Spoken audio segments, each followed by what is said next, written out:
It's one and done today, so bear with me. This is going to be brief but very descriptive in my mentality of what I see going on.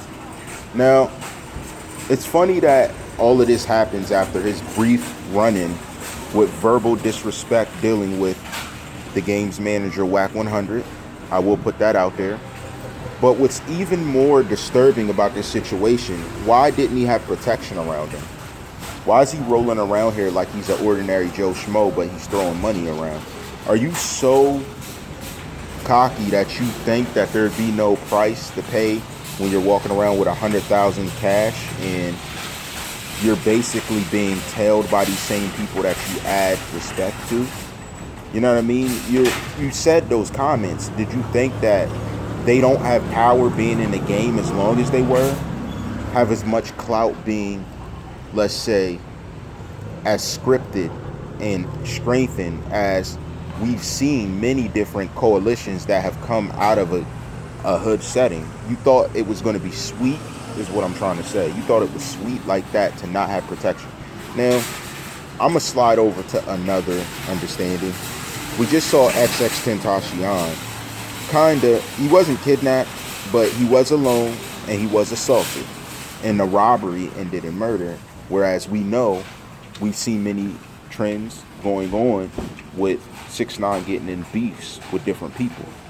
Now, these dramas led to other things such as criticism. It led to him being threatened in many different other states because he was alleged to not be given the proper respect to the people that he deserved to be giving it to. Now, these can all be, let's say, coincidences, but as we know, there's no coincidence to a robbery, especially one that could potentially lead to assault and harm to a person's well-being. That's what I'm saying. What is the true nature of what we have going on here? Where was Treyway? We don't really see what's going on. Then they got inside to your family. Rappers need to move smarter. If you're going to flash cash, have flashy chains, you need to be prepared for the type of stuff that goes on. Like, remember what I told you on other videos. If 100,000 is enough to have someone good for a year, and you're wearing a $750,000 chain and stuff, they'll be good for multiple decades. So you're really going to play around with your health in that manner? I don't understand that. I don't get it. So where I'm headed to is, was 6ix9ine set up to feel safe in this situation, to be assaulted in the way he was assaulted? These are very specific questions because I'm starting to see a picture forming around 6ix9ine's assault, let alone his setup. Did he not do what someone wanted him to do, or did he double cross someone? These are all questions that will be answered as we go on. But my whole mentality around this is, it was very synonymous to Tentacion situation. It was very, very similar to how he was approached, how he was set up. But in this case, they kidnapped him. What were their plans for him? What did they plan to do? Because they got the money, they got the jewels. What did they plan to do with Tentacion? Was he going to get held for ransom? He escaped in a very miraculous manner by opening the door and running about and hopping in a car with someone else and getting away. You know, thankfully for him, God was on his side that day. But what was actually going on that he ended up in this situation? Where were your boys at? You know what I mean? What were you doing in Brooklyn? Out that late, early in the morning, thinking that guys weren't looking for you. Now, in these type of cases, we really don't know who had an agenda to do this, because we never seen 6ix9ine assaulted this way. So that's what I'm saying. You have a lot of friends, they weren't around. Was this an inside job? We gotta think strategically about these type of things that have to do with overall health and wellness, especially seeing how this rapper speaks a certain way, raps a certain way. Your boys weren't around for the one time that this happened to you. Was this an inside job by one of your boys? That's where this needs to go to first, because we know what he wears, how he does stuff. He wasn't armed. I don't get that. You're walking around with hundreds of thousands of dollars in jewels, in cash, and you were unarmed. That really doesn't make sense to me. You know, that's the first thing a person that gets that type of clout does. You arm up, because you're going to walk around and you're like a walking lick. The normal way that they say it, you're a walking lick like that. Because your pocket's full of cash that you flash and throw around. But you were so comfortable that they were able to do this. So it makes me think there was an air of comfortability that was given in a fictitious manner. There's no other way to see it. And then this was very synonymous to Tentacion, except you escaped. What did they plan to do? And then from the details, they chased you. What were they chasing him to do? Was he going to get held for ransom? Was he going to get off? Is that what they planned to do? Was he going to get used as a trophy of war among some savages that he made prior comments that were disrespectful to? These are very scary factors, especially because you know the type of, let's say, the code that's moved by in these areas, yet you went into these areas feeling like you were the man in some way where you knew you weren't supposed to be there with all those jewels on, cash, and you throw it around on camera. They're going to presume that's what's on you. That's what I'm not understanding. There was some disconnect. Could he have been going to see someone he normally does, and for some amount or a cut of what was taken, they decided to set him up? This is the normal occurrence in these situations, especially with the safe haven he felt existed around his universe. These are not normal factors that add to someone feeling safe.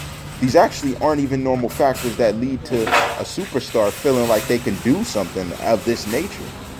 This is not what we're used to.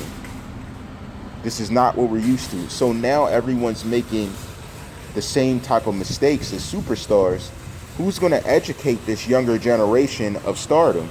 Are they going to continue to make these decisions instead of arming up and being very safe with what they plan to do? What are we going to get out of these guys? Are they going to figure out the game? You guys got to figure out the game when you're flashing money and jewels. There's a certain code to move by. You can't be out there by yourself like, oh, I'm out here alone with all this on, ain't nobody gonna touch me, they love me. You can never think that way. The moment you think that way is the moment something happens.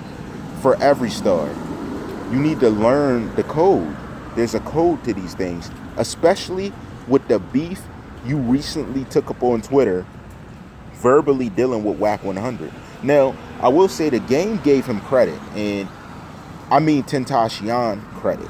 So he wasn't really with the whole vibe Whack 100 was taking. But remember, he compared you to Tentacion, and now you get snatched up in a similar situation to Tentacion. What's going on?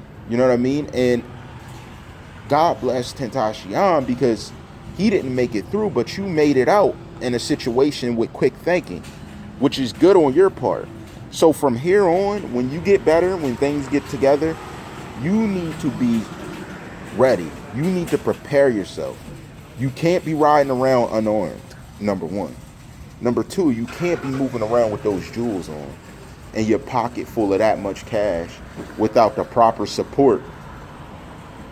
You need to spend the cash wisely and get things, because these guys made it to your family. What happened if they were really on the savage night and wanted to harm your family like that? You had kids up in there.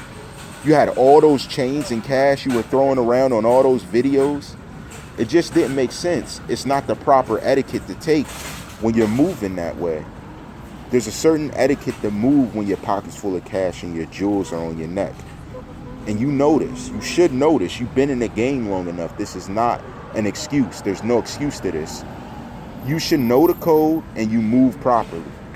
You know, move efficient. Show that you learned something. You know what I mean? I'm sure Treyway had to say things to you many times because you have a CEO that knows how the game goes. I'm almost sure he said many things to you multiple times on how to do it. That's what's the crazy part. You're moving with efficient people but making inefficient decisions how you're moving. You got to change that for your longevity in the game. This is stuff that can only be told once, because next time, you know, they might not let you get out that way. There will always be an alternative they use to keep you held in. It's not going to be that simple. There's action and reaction. Your reaction should be to get everything solid so that you don't make the same mistakes. To get your team solid so you don't face the same peril. And to move your family somewhere away from the city so these guys can't reach them. You need to take them to a better area so that they can learn and grow. With all the money you're throwing around, you can afford to do this. The show money, you can afford to do this. So it's best as a superstar to make the decisions you can afford before you get hemmed up in an unaffordable choice or an unaffordable situation. You know, it's not that simple as everyone's saying, reading the story, doing it.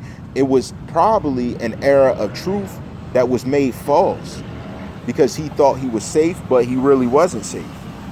Because he thought someone was with him and they really weren't with him. These are all factors that play a part into being a superstar that's going to be here for the long run. Don't mess that up. You can't make those decisions. You got to be smarter about how you're taking to situations. All rights reserved.